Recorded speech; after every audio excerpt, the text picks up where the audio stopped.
Well, hello, hello, ladies. How's it going? Hope you're doing well. This is take two for me. The audio didn't work on the last time around, so here we are again. So thank you for being with me again. How's everything? I hope you're doing well. I've been doing well. We got through Halloween and here we are starting November, and I'm so excited. This is my favorite time of the year. Not only am I a lover of the holiday season, um, but I'm a planner. So I love this time of year because I get to think about planning, like planning out the new year. And I just love all of that.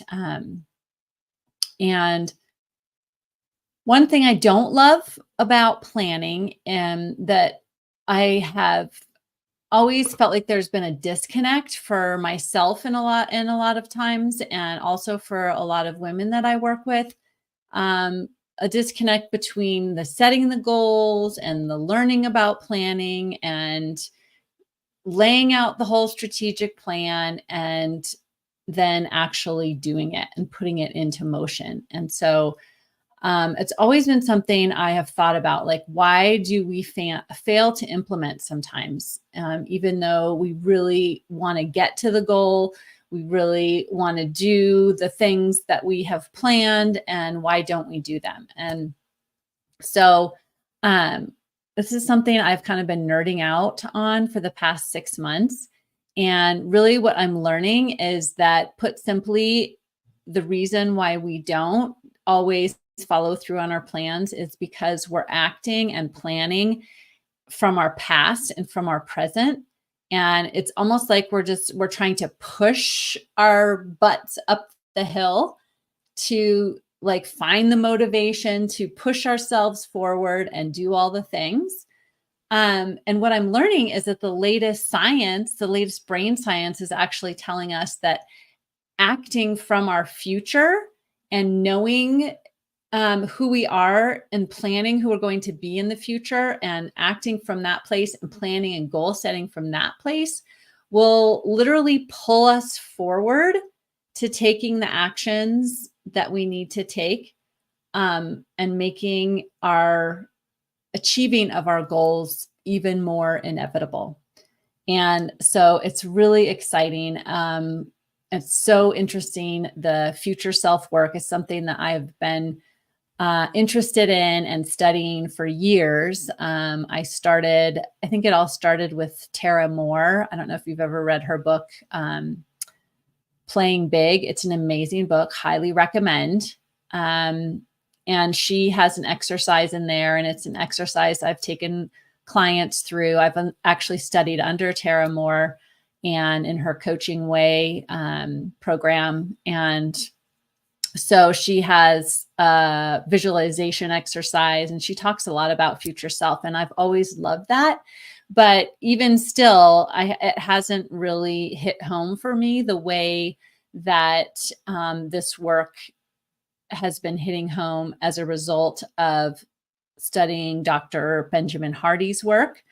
You may have heard of him if you've been in my world at all. I've talked a lot about his work. The first being his book 10x is easier than 2x, is his most recent book with Dan Sullivan, and that has been amazing. And then his book before that, it's called Be Your Future Self Now, has also been a really great study in this concept.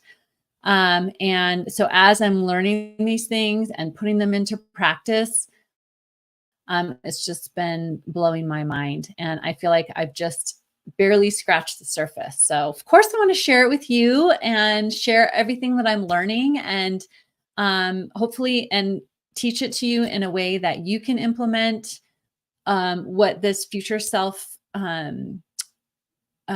field of study is telling us.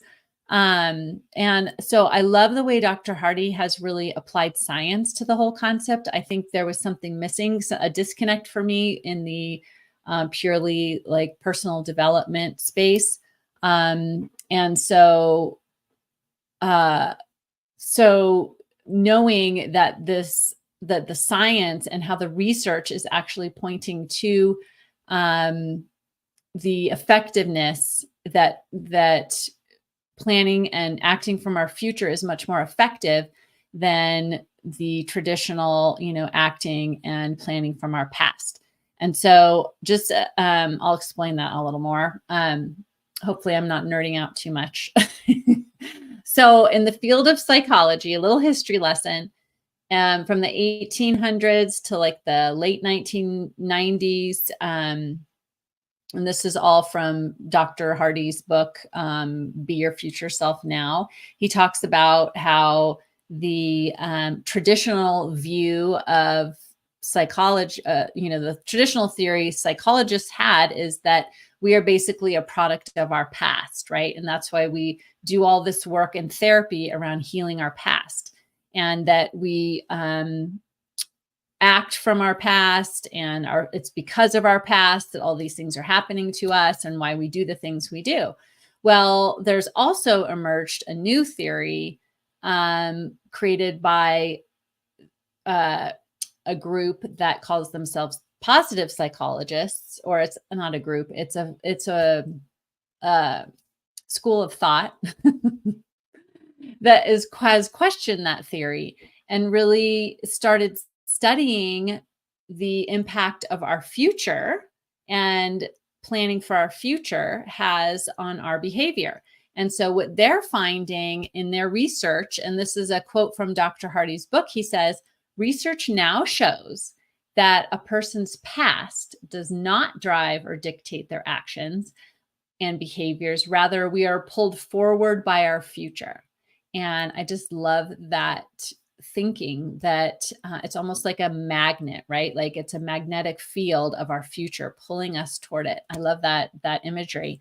And really the science is now backing the importance of connecting with our future and setting goals for our future and intentionally making plans about who we want to be and how we want to be living in the future. And when we do that, that future just pulls us toward it, right? It's so cool. So I think this is the perfect things to be talking about in this season of planning and goal setting.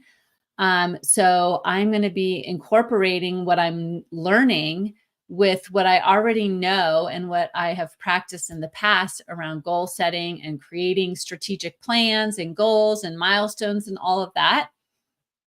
And so what I think about is all of the strategic doing, right? All the planning and goal setting is like the strategic doing in 2024 to achieve our goals. We have that part, but what I'm going to invite you and what I am practicing myself this year is that we first create a plan for strategic being, like deciding who we want to be in the future and connecting with her and creating our goals and our plans and our milestones and all the way down to what we're doing every week, every day. We create that plan, those plans from our future self after, intentionally deciding who we want to be in our future before we're deciding what we're doing. And so I believe, and I've seen this happen in my own life, is that this is the most powerful way to be achieving our goals and making them inevitable and bridging that gap between learning and making all the plans and actually doing them, right? So I'm going to teach you exactly how I have created a process that we're going to use to do this.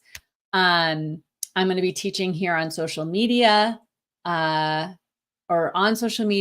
here on my podcast. So the Doing Business Like a Woman podcast, and in my annual Envision 2024 event, where I have a 5-day virtual goal setting, strategic planning event that I host each year in December.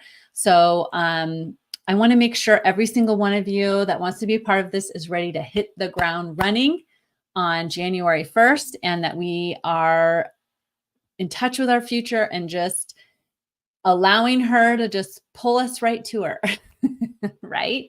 Rather than trying to push our asses up the hill all the time, which is what it feels like sometimes when we're trying to find that motivation or that consistency. And So that is what I wanted to share with you today.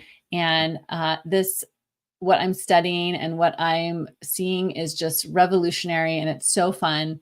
And I mean, just a quick example of how I'm applying this in my life that you might want to consider using is, and see how it works for you just as we're going through this process. It might be totally fun. So, every night before I go to bed, I'll spend like 3 to 5 minutes making or listing out my 3 wins for the day. Just any 3 wins, can be personal, professional, whatever. What are my 3 wins? And then I also then make a list of my 3 wins for tomorrow. And then I close up that journal. I put it on my nightstand and I leave it there. I lay my head down on the pillow, feeling like a winner because I've had 3 wins today. And then I get up the next morning and go about my day. And then when I get back to that journal at night, I'll go back and I'll look at those 3 wins that I wrote down for at that time for tomorrow, right? So envisioning my future. And it has been amazing, like mind blowing. Even though I just wrote them quickly, closed the book, the majority of the time, those 3 wins actually come true. And that's just one little example of how this future self thinking and acting has shown up in my life. And so that has just been blowing my mind. And it's not like I don't make a list and like put it on my desk and check it off or anything. I just write those 3 wins for tomorrow down, and inevitably, most of the time they happen. It's crazy. Anyway, so fun. So I want to bring you along on this journey. So join me on social media, here on the podcast, and we're going to get into all the things. And I want to really help you to achieve your goal for 2024. All right, let's do it. Yay. All right, my friends, I will talk to you next time. Take care. Bye.